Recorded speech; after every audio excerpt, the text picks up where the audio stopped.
if I were in that situation, I would take that as very much a good thing.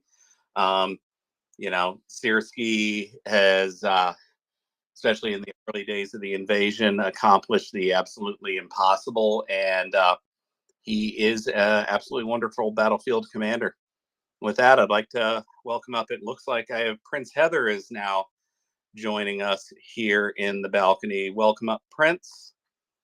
And thank you, fella. How are you doing? It's good to see you all today. I am just doing a couple of things here in the background to get things settled, and I am right here. So we are good to go, fella. And of course, Tracy will be joining me, and we are going to be talking about the SBU. And we're going to be talking about the SBU all night long. And I mean, that sounded like a Lionel Richie song there for a second.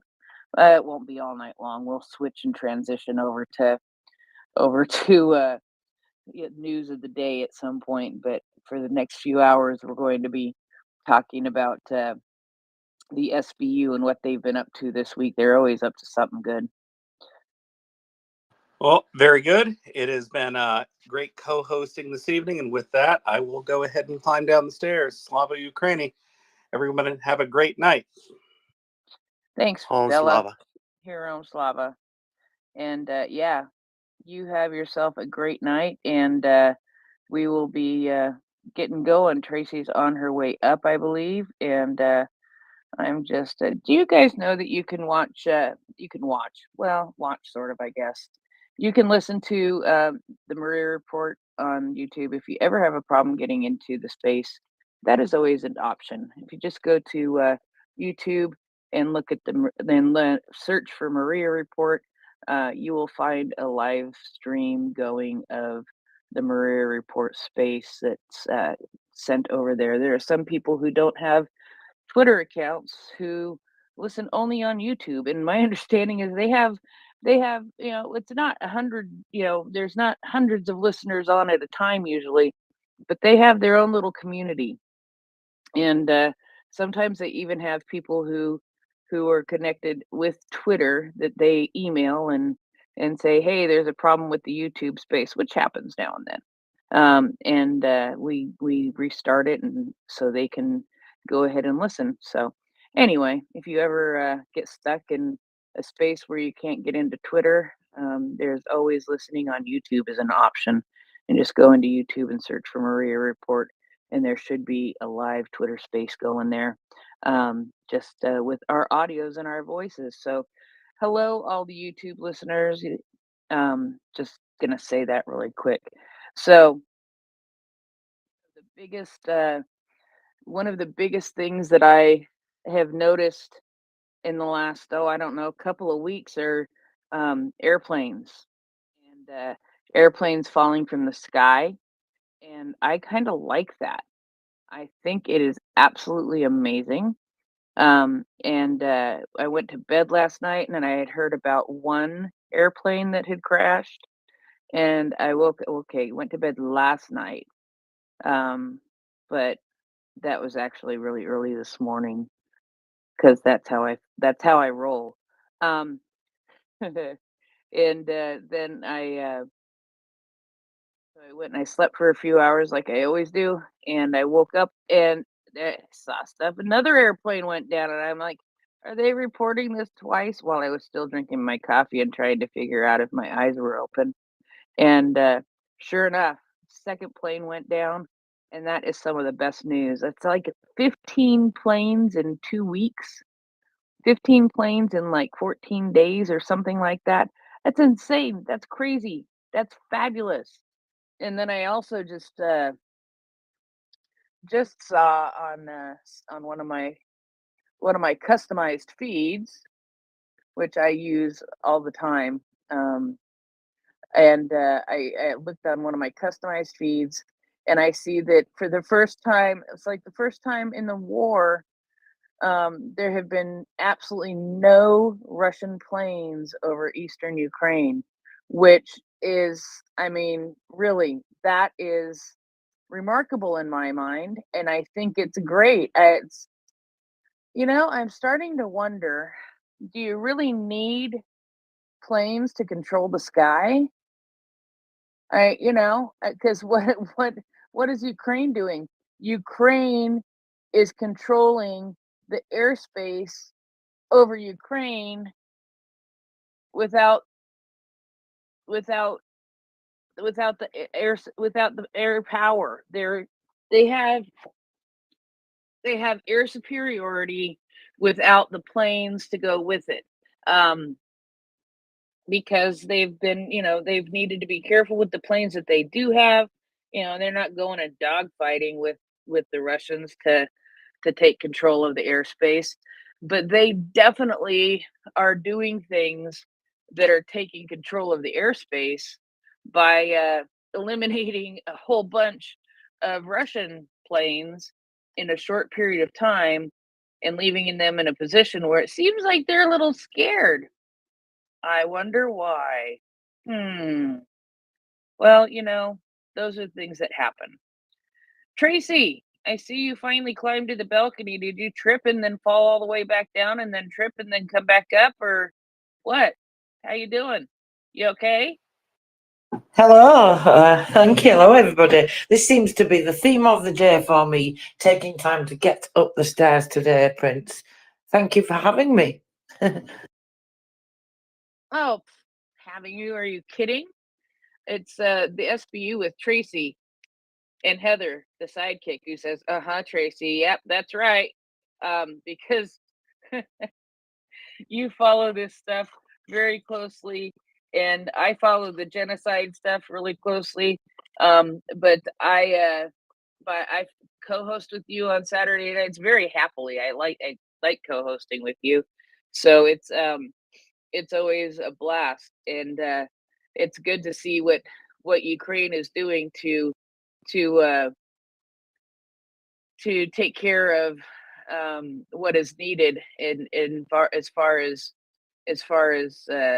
holding people accountable for their crimes in Ukraine. And part of that is ridding Ukraine of corruption that people think they have, corruption that they believe that is happening in Ukraine. We were talking about that a little last night about, people bringing up oh, it's such a corrupt country. And boy, did I go through that with my brother.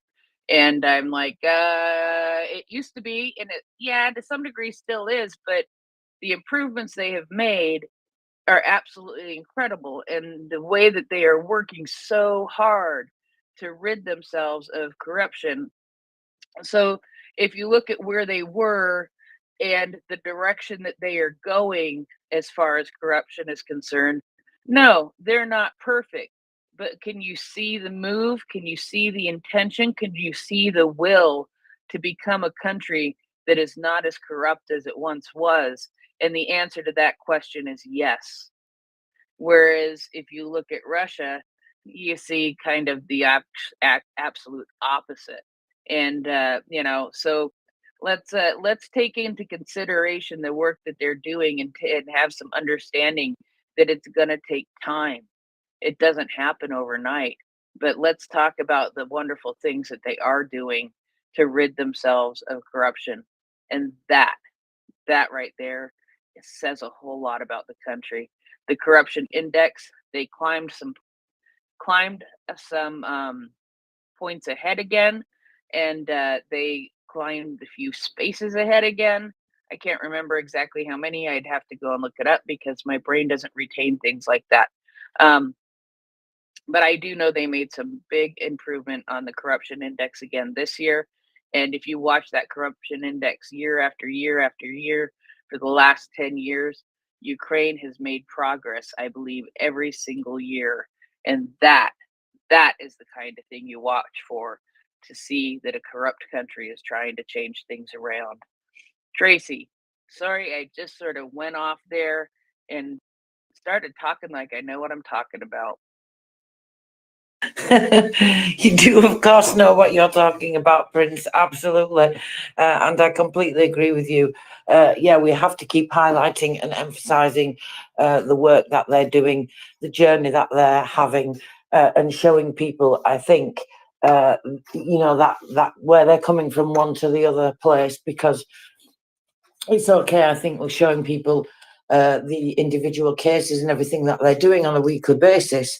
But if people don't see the progress and they just see these cases being reported, then they don't necessarily understand the journey that they've been on, or the work that they're doing, the plans that they have, the fact that this is an intentional plan, something that they've laid out, at high levels of government as well as civil society, deciding that, they've had enough of this. Well, it's essentially mostly old Soviet system of corruption, isn't it? And the influence that's there. And of course, we see the SBU arrest a lot of collaborators for that. The SBI do a lot of work. NABU are doing incredible work when it comes to corruption, especially recently. There's been a lot of spate of what I call high-level cases. These naughty beggars that I like to see taken down because, well, they should know better. People in positions of power and influence. It's okay to go from the top to the bottom, and you must do both of that when you're attacking the corruption. But when you're talking about the bottom and the low level people, really, it's the people at the top that are in positions of power, I think, Prince, that are the key to getting rid of them and starting that new framework, the way that they've done when they reformed the SBU, putting Vasil Maliuk in there for a start.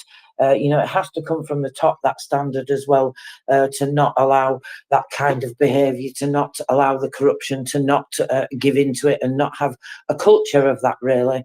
Those high-level people, judges, MPs, people's deputies, anybody in positions of official power like that. These are the people that I think it's important to get, because, as I say, they set the framework, really. And if they're going to allow corruption, then there's going to be corruption on some scale throughout the whole of the structure and the framework, whatever organisation it is or state agency that you're working in, I think. Right? What do you think, Prince? I think you're absolutely right. What's that? Sorry, get those high-level people that are corrupt cleared out. Absolutely. And that's the thing, is we do call ourselves Crime and Punishment, SBU. And the thing with that is that you first, I think, fell in love with the SBU, but in researching the SBU in this space and doing this time slot with Crime and Punishment, SBU. And I think Marcus has been sick, so I don't think we're going to get our theme song tonight. I'm sure that Christopher will insert it, and we will survive again with another song. And by the way, the plane song, Slavi kept trying to say songs, and I kept on saying nope, nope, nope, nope, nope, Slavi, wrong song. And because I was stuck on one song and only one song going through my head when when when the Ukrainian government put out the image the other day when it was 10 planes in 10 days. The only song that could go through my head was "It's Raining Planes, Hallelujah." It was the "It's Raining Men" song. So "It's Raining Planes" is my planes going down song. So yeah, I actually came on and sang a little bit of "It's Raining Men" or "It's Raining Planes" because it's raining planes. How else can you put it? And we got the "It's Raining Men" song, and they just sort of go together really well. But anyway, where I was going with all this is that I think Tracy discovered, and of course I discovered along with Tracy, that in order to really get the whole idea of how Ukraine is getting the corruption out of their country, you have to also look at the SBI. You have to look at NABU. You have to look at all of the other letter agencies within Ukraine to see what they're doing also, because they are working together with the SBU and independently of the SBU. And then you got to throw the prosecutor general in there. And there are a lot of moving parts. And yeah, so so just to say that, it's all SBU, SBU does a whole lot of stuff, but these other letter agencies do too. And one of the things that we've been talking about through the winter is the best face plant, right? The best face plant takedown of the session, right? Of the week. And I sent you I actually sent a couple of different ones to Christopher, but I sent you one saying that even if even if though I said I guess I should use the word though it is not an SBU takedown, it is a police in Russia takedown. I have to confess this. It was like one of the rather, I think, kind of epic ones because it made me laugh hysterically. And it was a gentleman running down the street naked. He might have been in his underwear with two Russian police officers running after him until they got close enough to leap upon him and make him do a faceplant. I think he hit the cement, not the snow, but it was really close to a snowbank. It could have been into the snowbank, and it just made me laugh. So, and then there's another one where so, where there was a guy really seriously freaking out on top of a Russian police car, and he literally was on top of the Russian police car, freaking out, and he managed to sort of jump off the police car and face plant himself onto the cement, which was, the police were just like, "Oh, there he is," plop right on top of him, and that was rather amusing in my opinion. And I have the sense of humor of a teenage boy, and I know that, and sometimes it comes out a little too much. So, anyway, Christopher, how are you? Oh, excellent. Thank you. Uh, yeah, when people ask like what could cause that, bath salts, flakka. We see that a lot here in New York City. Seems that Yeah, yeah. yeah. Scooby Doo snacks, Scooby snacks. Get them at your bodega. Back to you. Yeah, no, he definitely seemed like he was affected by some serious, not medication, but drugs.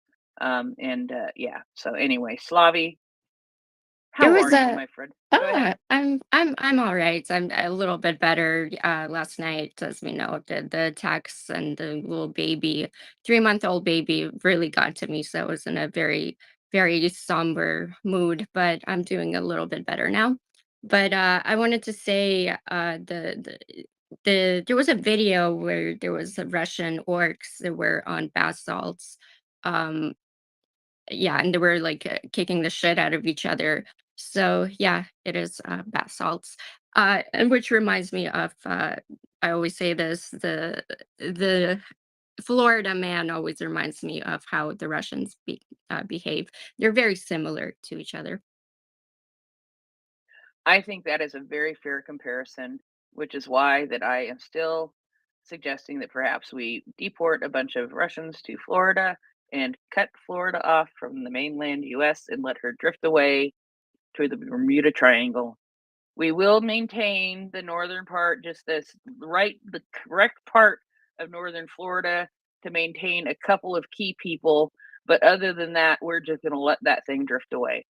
It will become Orangelandia, and they can have a good time there. Slavi, go ahead.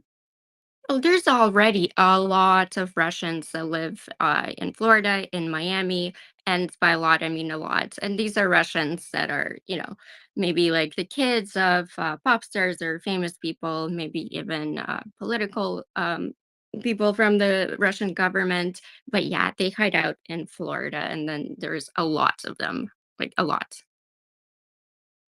Yeah, I think it's a plan. I've been saying for years that I wish I had a giant chainsaw to just cut that off. Let's amputate it. Dan, go ahead. I just wanted to you have me laughing about Florida. Um, it is a Bermuda Triangle. Um, no offense, Nancy. I know she's down in Florida. I just wanted it to go on record. That wasn't me running naked down the street. I've been home all day. Well, thanks, Dan. There were a few different ones, but Okay, if you've been home all day, then we'll take your word for it. But yes, it's good to see you. And I'm sorry I sort of got us going astray down this because it's rather humorous, but at the same time, we do need to get to SBU stuff, and we will.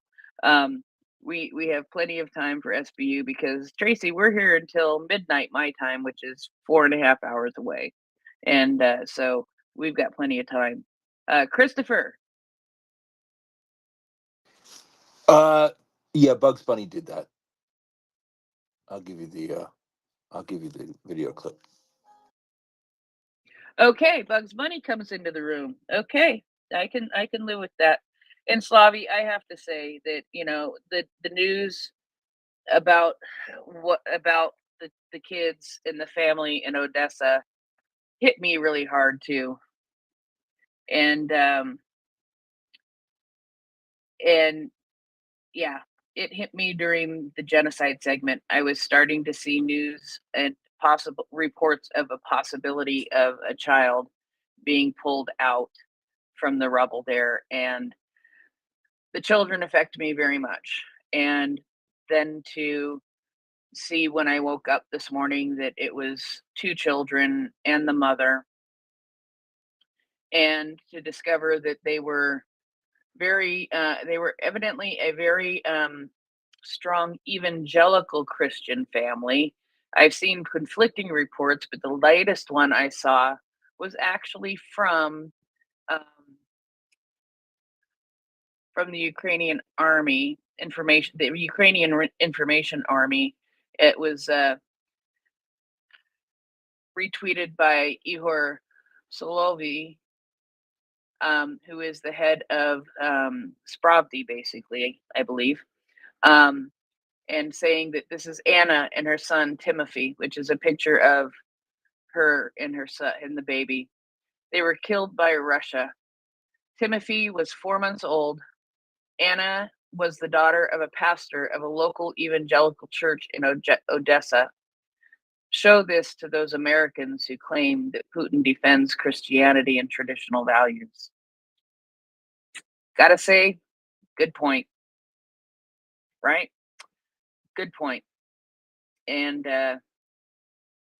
it's the kind of thing that we do need to show. So, anyway, we probably need to move on from this. But what I will say is, I did also see Andre Kostin on site.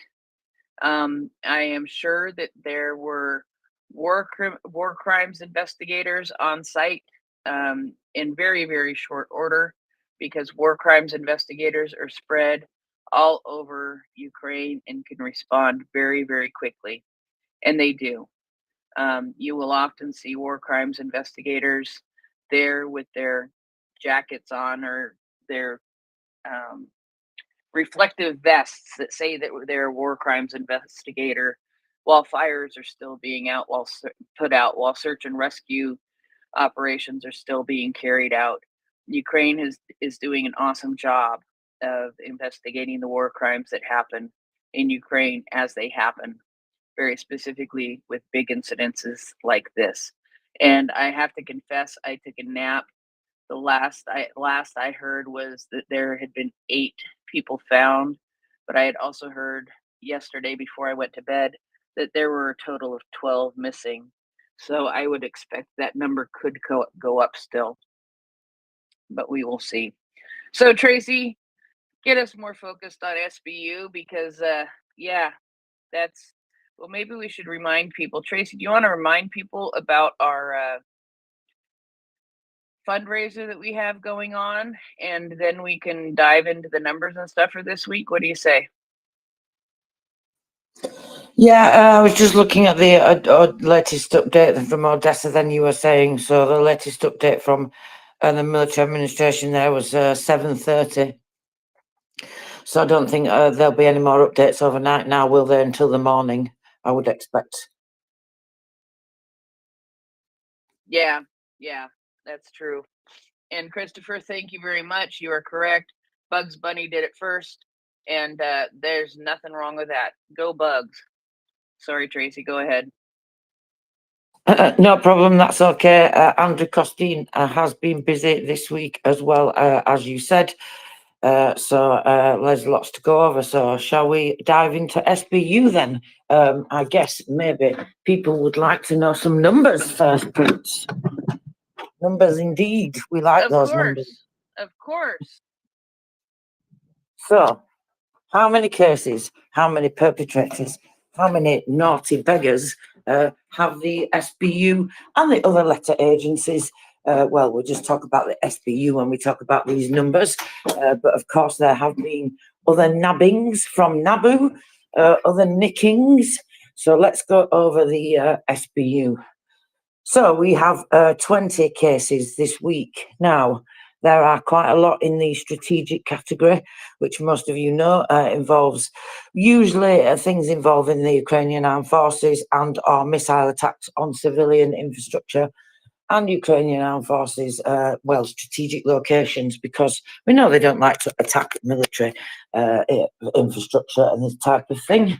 But they do like to try and affect things like rail junctions and important things like that. So in the strategic category, there are 11 this week. So that's quite a lot there. So we have 2 sentencing and the rest are all detentions, I'm pleased to say. So lots of people taken down. Let's hope we have a good face plant for Christopher and I's new little feature on a Sunday. Face plant of the week. Let's see if we've got some good face plants.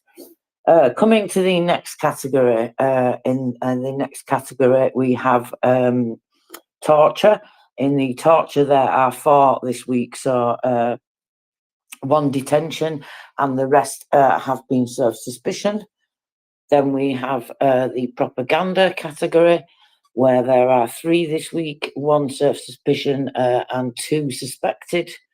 In the political category, there is just 1, but that's a detention this week, and that leaves 1 to be exposed for, well, embezzlement, extortion. We'll come to that case, Prince, because that involves one that particularly annoys you. Well, it particularly annoys many people, but we're talking about when they try to extort money from families of Ukrainian POWs and things like that. So you particularly get quite annoyed about those cases. I don't know if you've noticed, Prince, there's a couple of cases that really I label for you this week. So you may not have had a chance to go over them, given the work you have to do for the genocide segment. So I will happily bring those cases to you and you can hear about those people getting punished. So there are your 20 cases for this week. So that covers your numbers. 20 very detailed cases because you'll see as we go over some of them that there's quite a lot gone on. And so the main topic for this week, I thought we would talk about, Prince, would be cases where that people have helped Russia invade. So some of them go back to things that happened in the beginning of the full-scale invasion. Now we've heard some of these things reported over time about the way that Russia was able to advance easier in some places than others. But of course, we've not heard a great amount of detail other than the fact that this has happened, and there have been some people that have been mentioned and some things that have been mentioned. The SBU have dealt with some of these cases previously. But this week, and of course it's significant given the name, we've had the investigation that's been completed into the destruction of the Maria plane, which of course was at Hostomel Airport, and of course we know what went on to happen there. So I thought we would talk about those because there's like 2 or 3 cases this week. So there's one involving a Kharkiv University official who helped Russia find weaknesses in the city's defences. Then we have the Maria case that I mentioned. So that obviously helped them there when it comes to the airport. So where would you like to start? Should we start with the Maria case? I do have a special affinity in my heart for Maria, so I wonder why. Yes, exactly, Yes. precisely. It looks like there may be two cases, 2 or 3 cases involving the Maria Air Care. 4 cases involving the Maria. See, I automatically go into MriyaReport case. No, the Maria case when it comes to their airplane. So you tell me which one you're going to start with. Yeah, so basically this is an ongoing case. So this started, let me see, when was, I think it was October, just let me double check. So this goes back to, like I say, the investigation was opened in October. I actually remember when this first happened, when they first opened the investigation, and obviously for the reason for the name that stuck, quite significantly with me and you and others. So let me just go back, because as you said, there are actually 4.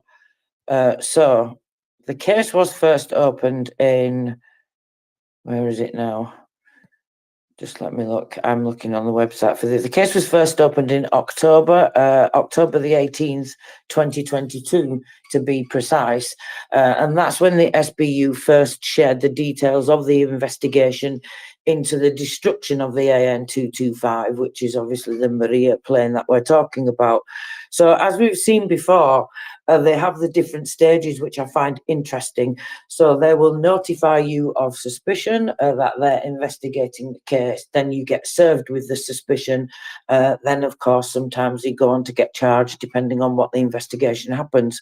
So this, like I say, in October is when they first notified.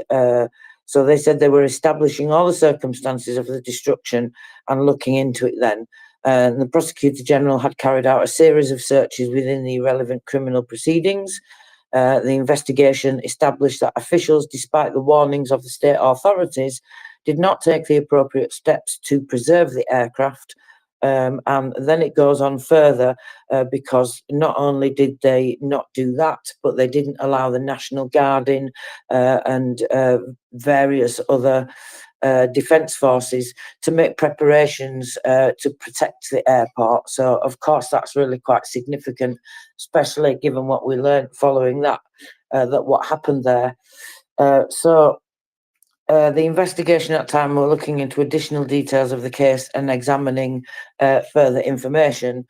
And then the following update after that came in, let's have a look, I think it was April of 2023. So we have April and May, and then we have the most recent update.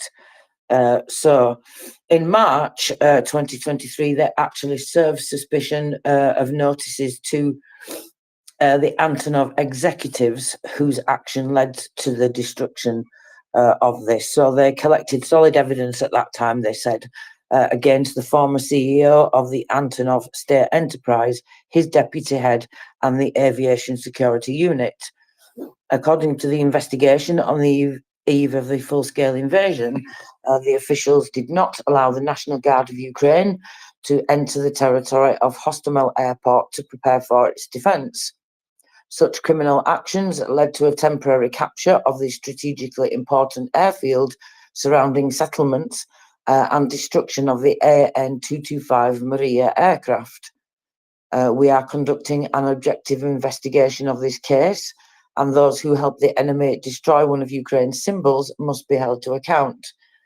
The SBU will do everything for this, and our state will definitely build a new aeroplane because Maria, like Ukraine, cannot be destroyed. And that was said by the head of the SBU, General Maliuk, and that was, as I said, in March. As you can see, it's quite important to them as well, which I think, as if most people don't know this, but I think it's important to highlight what they say there and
strategic Hostomel Airport and everything that went on there. As I said, it was because that director did not allow the National Guard to come in there and defend that airport. So that, of course, temporarily captured parts of it.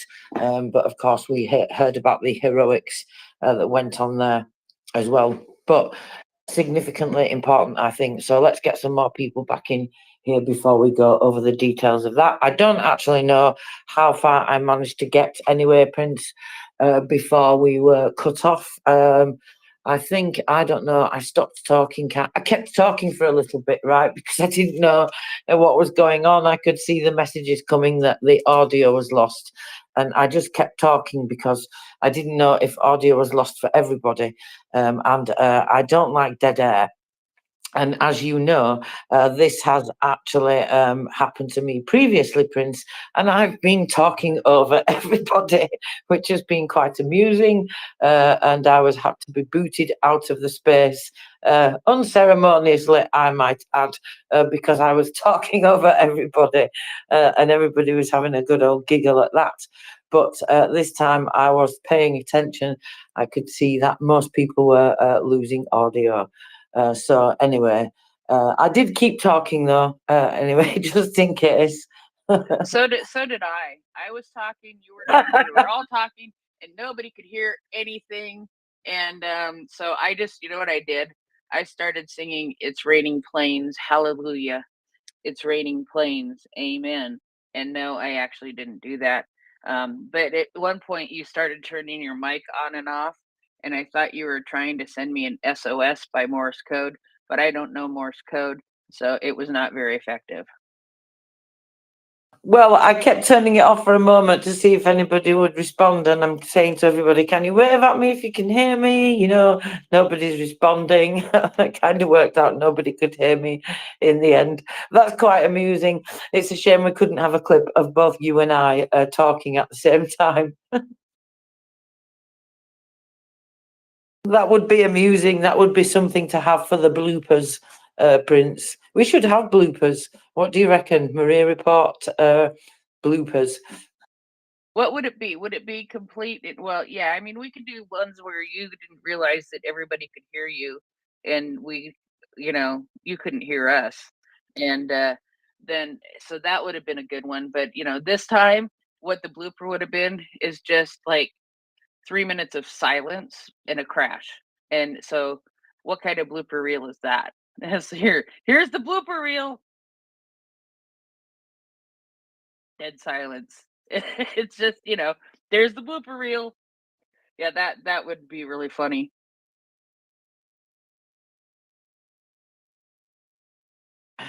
Yeah, maybe that would quite not work. That would not quite work. I think, yeah. So you make a good point there, Prince. So Terry Feller dropped back down. She was the first to join us, and along with Dan, and now she dropped back down. That's an absolute shame. She's coming back up. Yeah, she's coming back up, and of course, then there's my whole, 1990s song, tub thumping. I get knocked down, but I get up again. Ain't never everybody gonna keep me down. So that may be Tracy's theme song. I often say that is a theme song of the MriyaReport at times when we crash and come back and crash and come back. We get knocked down, but we come up again. Ain't nobody ever gonna keep us down. Yes, thank you, Prince. That will now be stuck in my head for days. No problem. Anytime. Thank you very much.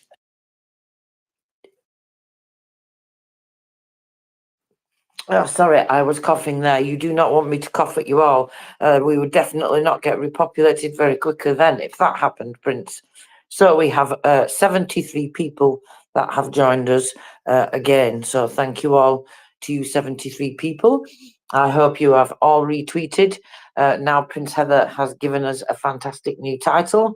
Yes, go ahead. And do you know what? I just did a wonderful tweet as well, just before we crashed. I did a tweet with a GIF and everything in it, Prince. How rude of Twitter to do that. Now I have to do another one. Twitter is mean and cruel at times. Actually, Twitter is mean and cruel a lot of the times. You just have to ignore a lot of it. Yes. Yes, I've learned not to get frustrated with these things and just to carry on.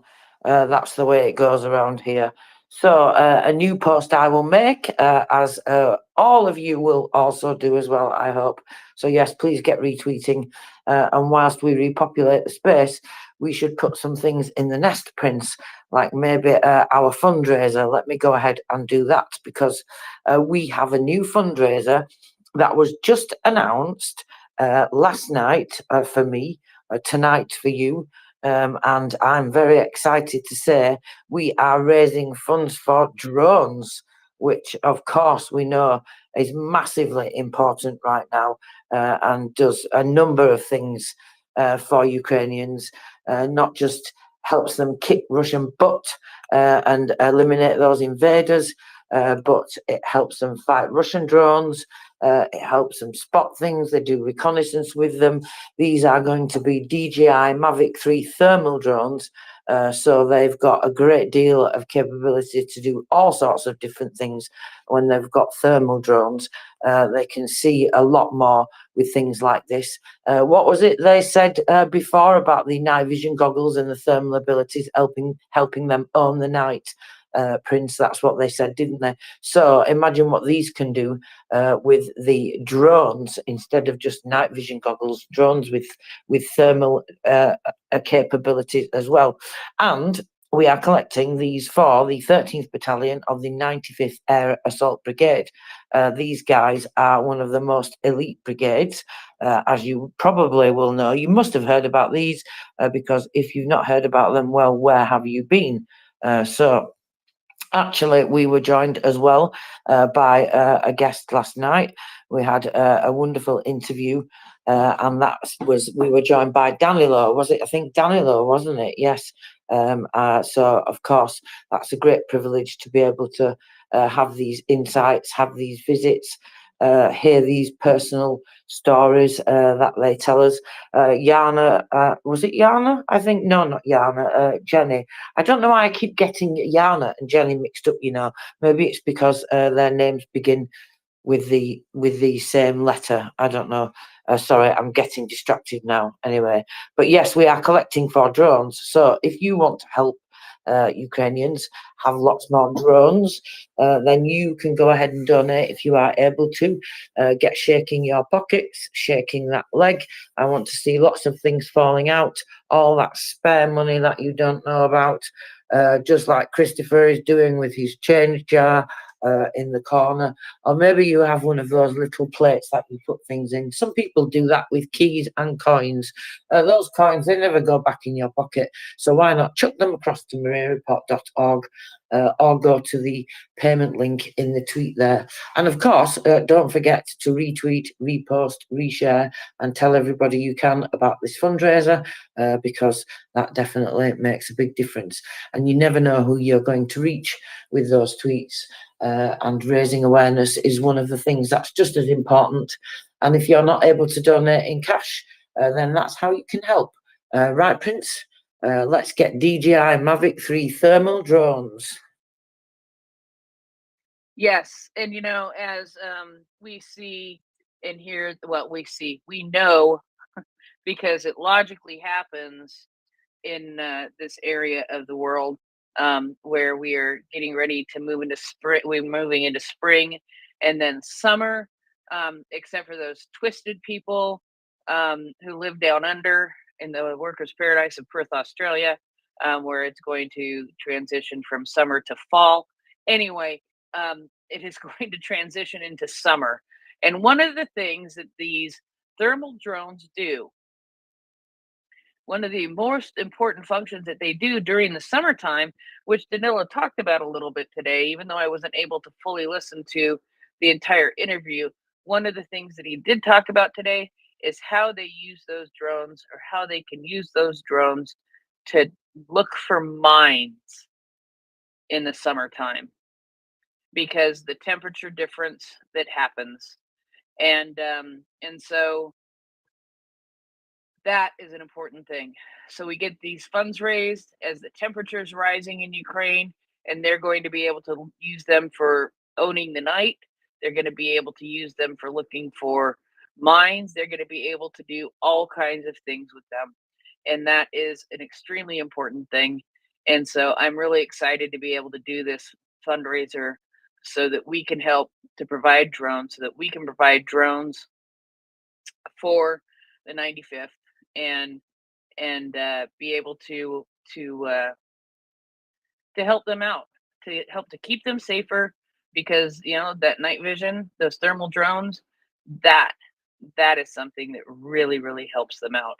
So let's get them those thermal drones to keep them safer and help them to win back their territory and kick Russia out where they belong. Remember actually about that with the thermal drones, of course. Yeah, so you're right to remember that, Prince. Yeah, thank you for that reminder, because they did. A lot of people spoke about that, didn't they? About the how they can see the mines, and how that makes a huge difference, because we know that Russia is saturating everywhere that they can with as many mines as they possibly can, of all different types, of course. And the fact that these do show up with a temperature difference, that obviously is a huge advantage. And as you say, just one of the things that these incredible drones do. So yes, let's help these guys get lots and lots of drones. I don't even know how much these things cost anyway, but of course, I guess we're just, as always, collecting as much as we possibly can. So if you can spare some cash, you know what to do with it. Right, Prince? Get clicking on that easy payment link there and donate that way. That's what I say. And it doesn't matter how small it is, it all adds up. Very often people think those small donations don't matter, but they make a big difference, especially when we do it as a community together and everybody's donating, and they really do add up very quickly. And it does make a big part of what we do around here, I think. As well as those big donations.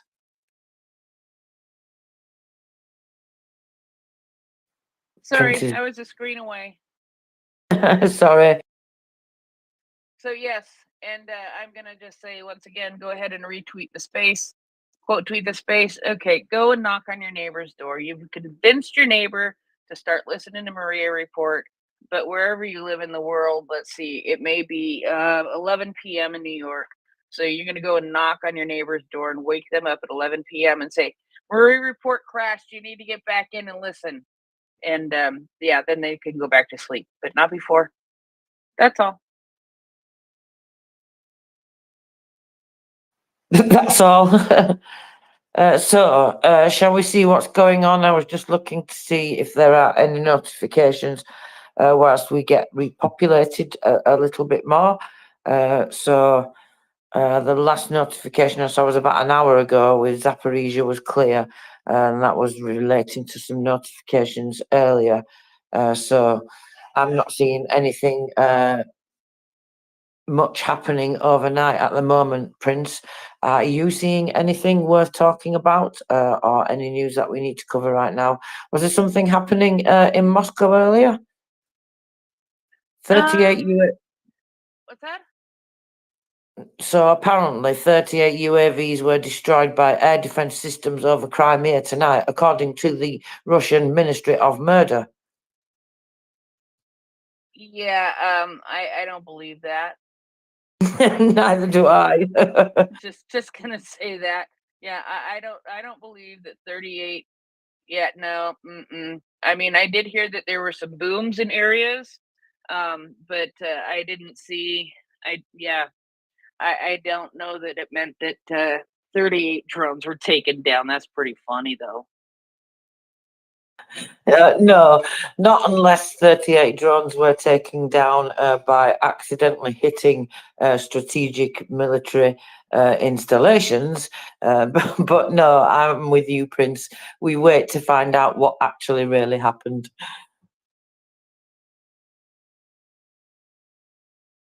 Yeah, But I there do were, see. Go ahead, Tracy. no, I was just going to say, but there definitely was some explosions, of course. So, but yeah, apologies. Let's go on to Drax. Go ahead, Drax. Well, to follow along with that, I like to say that probably if you can take those 38 items that drones that they intercepted, that means they lost 38 items themselves in true reality. So 38, planes, maybe ships, high generals, whatever.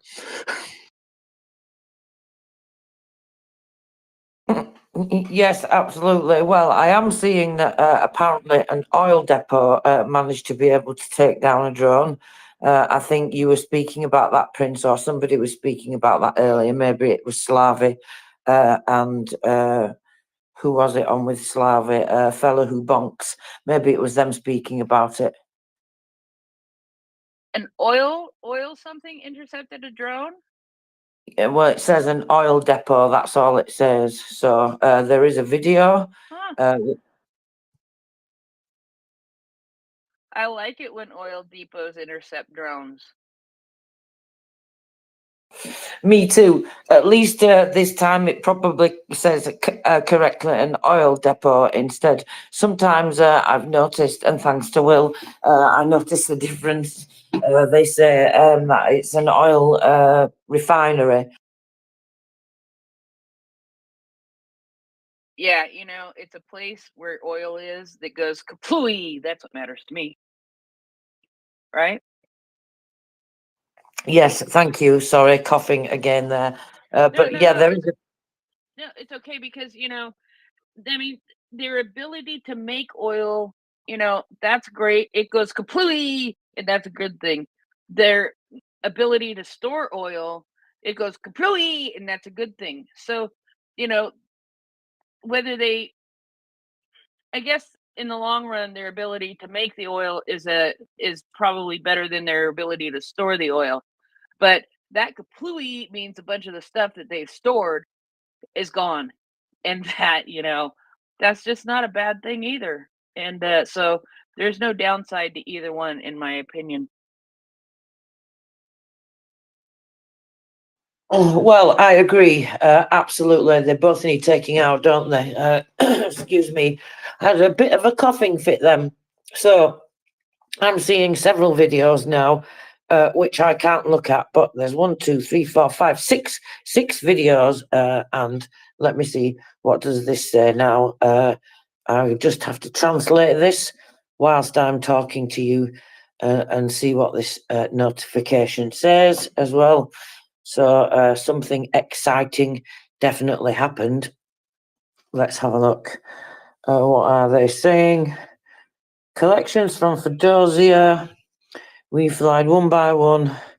Most delivered to Sevastopol. They fly and fly. More than 25 have flied in your side. Well, that's obviously from the Russians. But again, let's wait and see actually how many there were. But an oil depot for sure, at least. But I'm seeing notifications about several locations in Crimea. So fingers crossed there'll be more things to see in the morning, Prince. Yes, please. I would love to see more in the morning. Was that on Telegram? I haven't opened Telegram lately. Well, I can tell you what they're saying right now. Well, on some of the channels anyway. Terry Furious, what do you think about oil depots intercepting UAVs in Crimea? I think they're brilliant, brilliant. I was just going to say that I didn't think you'd quite got what Prince Heather was saying, that it was the oil depots intercepting the drones. I just thought that was brilliant. I've been in hysterics here, so I just had to come up and say. But yes, the more the better. It's almost as good as the aeroplanes. Gosh, I'm showing my age, aren't I? Aeroplanes, airplanes. Thank you. No, I did get that. Yeah, the oil depot intercepted the UAV. Exactly. I mean, what are oil depots for when they're owned by Russians, if not for intercepting UAVs, I ask you? Yes, absolutely. Intercepting. Now, I do see this little man from the land down under who hangs out upside down all the time. Okay, I can't say little man. I just say little man because the icon is small on my screen. That's the only reason I said little man. I'm not trying to be insulted in any way. I actually have no clue how tall he is. Anyway, but what is better to take out? Is it the oil refinery or the oil depot? I don't know. All I know is kaplooey, and it's pretty, and it's going to hamper the supply that they have on hand. Now those can be repaired and filled up again, but yeah, I'm not quite sure which way. But a refinery that goes completely can be repaired and start to function again too. I don't know which one is better to hit. I don't know that all I know is as long as one of them goes completely and it's a pretty explosion, I'm very, very happy. Um, for every child, you had your hand up first. I haven't asked. There's only been 2 times in 15 years where I contacted support and asked them to restore an account that it hasn't happened, and War Doggo is one of them. So I got really peeved today about it because I've tried so hard to draw attention to his account, and no one's paying any attention to me, and I really get peeved at that. I just feel rebuffed. But nevertheless, what I did in response today was I sent War Doggo's a screenshot of his suspended account, and I sent it to I sent it to the president and Congress and a big string of people.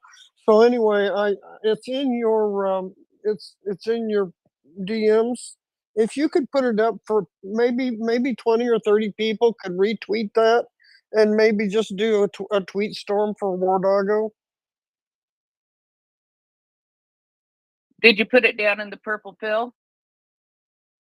Well, no, I don't like to do that because everything gets so confusing down there. I put it in a DM. Okay, yeah. But for something like that, we can't put that in the nest. I'm sorry. That's just, I put it in the purple pill. Yeah, put it in the purple pill would be better. I appreciate that. Okay. Thanks. And Tracy, I put a whole string of things you might want to. There may be something there that's interesting in the nest. Slava Ukraine. Hello, Slava. Thank you for the Oh, chat. I'll tell you one thing I put in the nest actually, from Slavi. Slavi and I had done this and I hadn't gotten a chance to talk about it, and the space went kaplooey, and evidently kaplooey is the word of the day for me. Anyway, Slavi put up a poll. How do you think Ukrainians are shooting down the Russian Su-34s?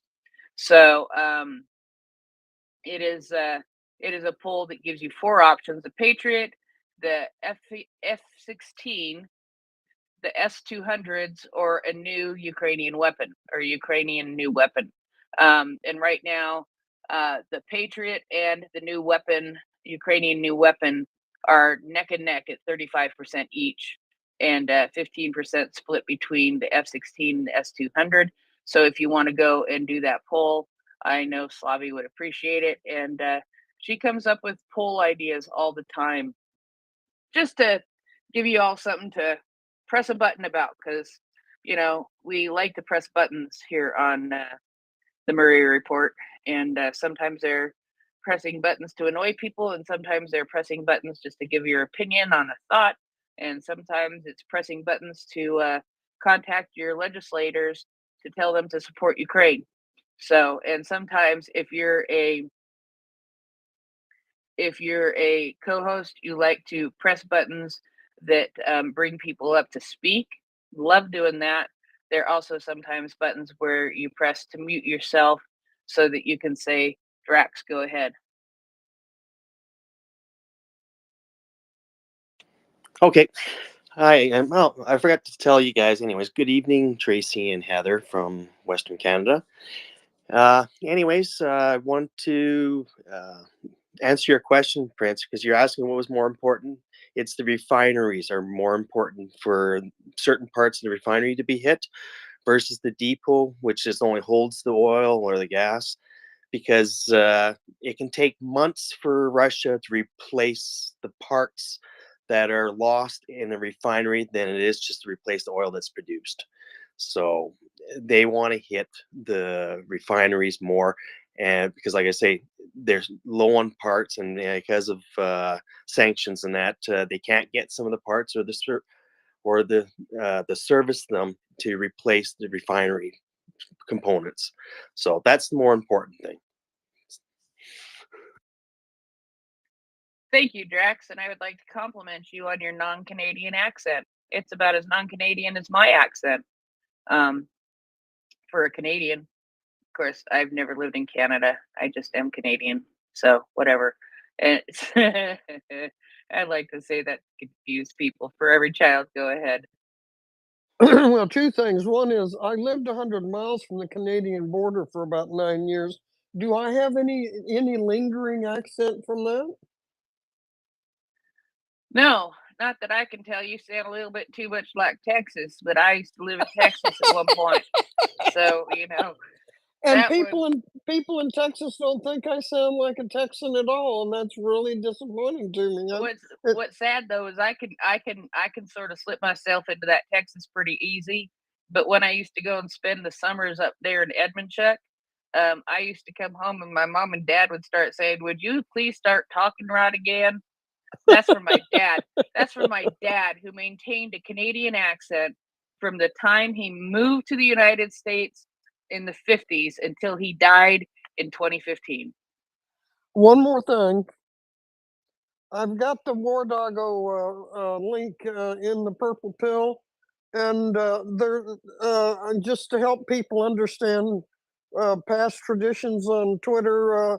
Tweet storms were a normal protest method, and if we could just retweet that over and over again, um, and try to generate a tweet storm for War Doggo, maybe that will do the trick. But nothing has so far. All right, thank you. Drax, go ahead.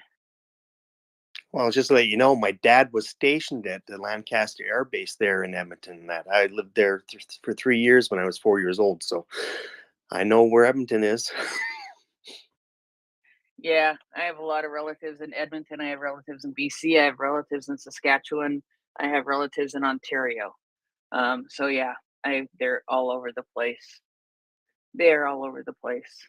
It's in Edmonton especially. I give up counting at some point when I try to count relatives in Edmonton. So Edmonton. Anyway, we have one co-host who is from Edmonton, and he likes to call it Edmondchuck because of so many Ukrainians there, which is fine. I don't have a problem with that. But I spent summers actually just outside Edmonton. It is part of Edmonton now, but it was just outside of Edmonton, just a little bit in the country when I was growing up, when I spent time in the summers there in the 80s, because I'm old. Okay, Tracy, stop me. Stop you for what? SBU? No, Do we have yeah, enough stop. people back yet? I think we're getting there. Yeah, I think we're getting there. And you don't need to learn about how I drove in the middle of a hayfield in Edmondchuck when I was 13 or 14 years old. Yes, maybe not. So, where shall we start with the SBU? We were going over the Maria case, weren't we? Which, as I said to people, started actually in October of last year. That's when that first began. So basically, what's happened now is that they've completed the investigation. So first, they were looking into the owner, the former CEO of Antonov, and his deputy and some other members, and they were serving suspicion. Then we went on to them actually looking at the different things that people have done and adding new charges. So they served suspicion, and then there were new suspicions that they added to it. So they finally completed the investigation, and so the suspects are actually looking at 15 years, I'm pleased to say. Although I think, you know what my opinion is of that, it should be more than that. So the SBU has gathered indisputable evidence of guilt of the former Antonov officials, of the CEO and the head of the Aviation Security Unit. So this was reported on the 27th of February. So like I say, this is the finalisation of all those months going right back to October, when they first reported, informed them that they were investigating them. So the criminal actions of the ex-officials led to the temporary seizure of the strategically important airfield during the battles for Kyiv and the destruction of the AN-225 Mriya aircraft. The SBU has now completed the pre-trial investigation and sent the indictments to the court. According to the investigation, on the eve of Russia's full-scale invasion, the suspected officials did not allow the National Guard of Ukraine to enter the territory of Hostomel Airport in order to prepare for its defence. To do this, in January and February of 2022, they ordered to block the access of the Ukrainian military onto the territory of the facility. Like, can you actually believe that? How do they even get away with blocking the military? I would have just moved them straight out of the way if I was the military. I have to say, I'm very impressed by Ukrainians' restraint there. I don't know, what do you think about that, Prince? If the military turned up, I would have just been like, shift now, we're coming in. Anyway, Yeah. sorry, I'm getting sidetracked. No, it's okay. Go ahead. So, based on the evidence collected, the former CEO and the head of the Aviation Security Unit have been charged under Articles 27.2 and 114-1.2 of the Criminal Code of Ukraine, which equates to obstruction of lawful activities of the armed forces of Ukraine and other military formations. The suspects are in custody, I'm pleased to say, and they are facing up to 15 years in prison. So they should be getting life because, like I say, it's really strategically important. That could have really made it much worse than it already was for the Ukrainian armed forces to deal with, for the military to deal with. I mean, already it made a huge difference, and of course, I think Russia targeted that plane on purpose as well, because of the symbol of what it means to Ukrainians. And, you know, we have to remember as well, Prince, that plane previously went around the world delivering aid to, you know, situations where there's been all kinds of natural earthquakes and all sorts of different things and other kinds of tragedies, you know, so really it's significantly important for several reasons. That plane is a symbol. I mean, you know, what is it? I mean, I am like one of the cheesiest people when it comes to the word Maria and when it comes to that plane, because Maria in Ukrainian is dream, right? It's like a dream, and I very frequently say, you know, we are MriyaReport, you know, the dream report in some ways, and I always say, you know, teamwork makes the dream work. Teamwork makes the Maria work, and that's really one thing that I say to the group behind the scenes on a regular basis. I think they think I'm very cheesy for saying that, but it's the truth. It's the truth. And quite honestly, every single one of you are part of the team too. You're part of the dream, and we know that one day um, we will be here together celebrating Ukraine's victory, and that is the ultimate. That is the goal. That is why we're here. That's why we've been here 24 hours a day, 7 days a week for over 2 years now. and we're not stopping. We are not stopping, and I'm good with that. For every child, go ahead.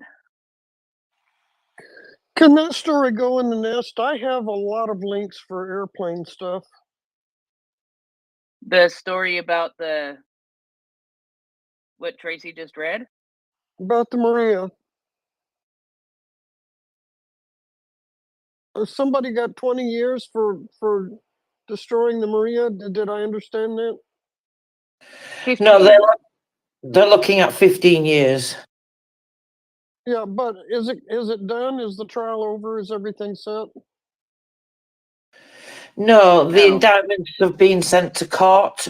So the next step is they go to court and face that.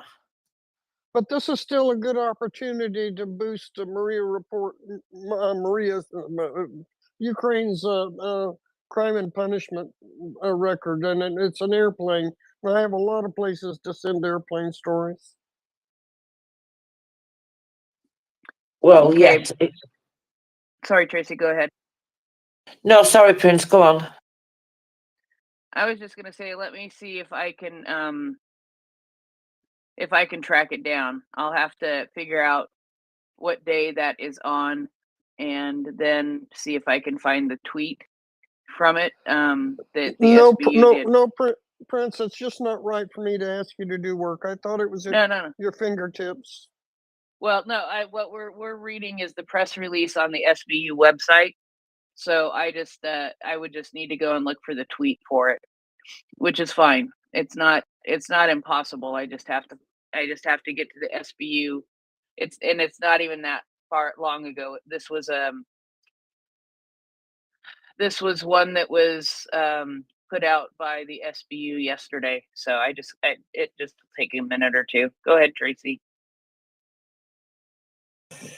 Yeah, I was going to say it was just, was it yesterday? Yeah, the 27th. I forget which day we're on sometimes when we go through the middle of the night. So, yes, they're looking at 15 years anyway. I hope they don't get a reduced sentence. I mean, if they inform on somebody else and it gets somebody else caught, then it's good. But I don't like that they get a reduced sentence for it. I think they should just have to inform on people anyway. But of course, that's me. I'm kind of strict about these things. They all want taking down, Prince. Anyway, yeah. You were reading the one on the 27th, not the one from the 1st. Well, what do you mean? Well, I know there are like 3 or 4 cases having to do with the Maria aircraft this week. 3. Yeah. 4. Those 4 that I've listed in the file, you mean? Yeah. Those link back to those link back to the where the previous case where it first started, because there's the different stages. So the latest is the 27th. Just knowing which day to look on, I'm good. Sorry, does that make sense? Yep, I'm good. I've got their Twitter handle up now, and I will find one having to do with the Maria airplane, and we can put that up in the nest. Well, yeah, it's the one that says faces